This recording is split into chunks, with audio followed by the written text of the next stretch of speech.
Akhil breakup వ్యవహారం social మీడియాలో ఇప్పటికీ హాట్ టాపిక్గా ట్రెండింగ్లో ఉంది. బ్రేకప్ వెనుక స్పష్టమైన కారణాలు ఏవీ తెలియకపోయినా రకరకాల గాసిప్లు మాత్రం చక్కర్లు కొడుతున్నాయి. అఖిల్కి శ్రీయారెడ్డికి ఏదో విషయంలో గొడవలు వచ్చాయని, అవి చినికి గాలివానగా మారాయని, శ్రీయారెడ్డి అఖిల్ ఫ్యామిలీకి ఏమాత్రం రెస్పెక్ట్ ఇవ్వటం లేదని, ఆ విషయంలో ముందు నుంచి అఖిల్ గుర్రుగానే ఉన్నాడని, ఎంగేజ్మెంట్ రోజున శ్రీయారెడ్డి బిహేవియర్ నాగ్ ఫ్యామిలీకి ఏమాత్రం నచ్చలేదని, ఇలా రకరకాల కామెంట్లు వినిపించాయి. అయితే ఇప్పుడు మరో హాట్ గోసిప్ బయటకు వచ్చింది.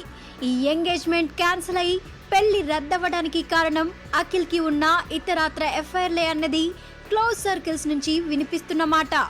అఖిల్ కి ఓ అమ్మాయితో సన్నిహిత సంబంధాలున్నాయని, ఆ అమ్మాయి ఇండస్ట్రీకి చెందిన వ్యక్తి కాదని, ఓ స్పోర్ట్స్ సెలబ్రిటీ అని, తన ఆట కంటే అందంతో కట్టిపడేసే ఆమె తెలుగమ్మాయే అని, కొంతకాలంగా అఖిల్ కి ఆమెకు ఫ్రెండ్షిప్ నడుస్తోందని, అది నచ్చకే శ్రీయారెడ్డి ఈ పెళ్లి క్యాన్సిల్ చేయాలని పట్టుబట్టిందని తెలుస్తోంది. ఆ క్రీడాకారిణి ఎవరు? ఈ ఎఫ్ఐఆర్ నిజమేనా అంటూ ఆసక్తిగా చర్చించుకుంటున్నాయి ఫిలిం నగర్ వర్గాలు.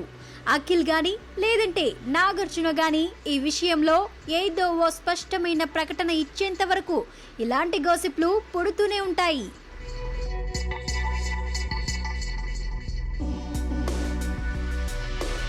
ఈ వీడియో గనక మీకు నచ్చినట్లయితే లైక్ చేయండి, కామెంట్ చేయండి, షేర్ చేయండి. బట్ సబ్స్క్రైబ్ చేయడం మాత్రం మర్చిపోకండి our YouTube channel plus TV. Thanks for watching.